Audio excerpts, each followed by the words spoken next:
People are sick, but they don't have to stay sick. They are killing them. They are not helping them.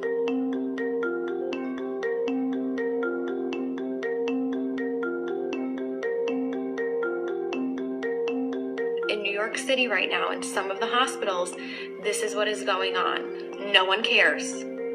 They are cold and they don't care anymore.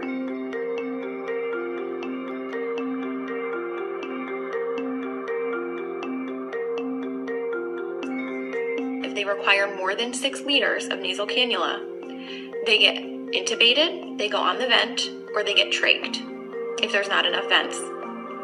They don't get high flow, no non-rebreather, no non-invasive ventilation, no CPAP, no BiPAP. The ventilators have high PEEP, high pressure, which then causes barotrauma. It causes trauma to the lungs. The patients don't know any better. They don't have family with them. There is no one there with them to advocate for them. So they are scared and they give consent. There are people who are a full code, and yet if they crash, they're not doing compressions because it will spread the virus.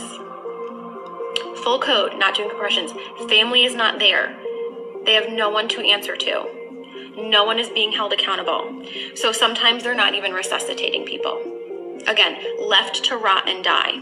They stay in the same PPE all shift, except for the top pair of gloves.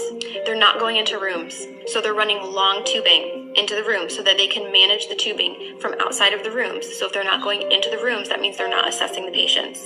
Nurses are being celebrated as heroes, right? We see how like the fire trucks and the police are like lining up and practically having these parades and celebrating them as heroes. And don't get me wrong, I'm sure in some parts of the country, in other ICUs, I have friends that are working on the front lines in ICU and they are good nurses.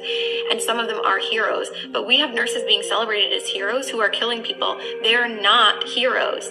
And they're being brainwashed to think they're doing something great just by going to work because they're brave enough to go to work. Well, what are you doing at work? You're certainly not saving people if you're not even running codes. You're not even going into patient rooms. You're a coward. You're hurting people. You're killing them. You're contributing to the problem.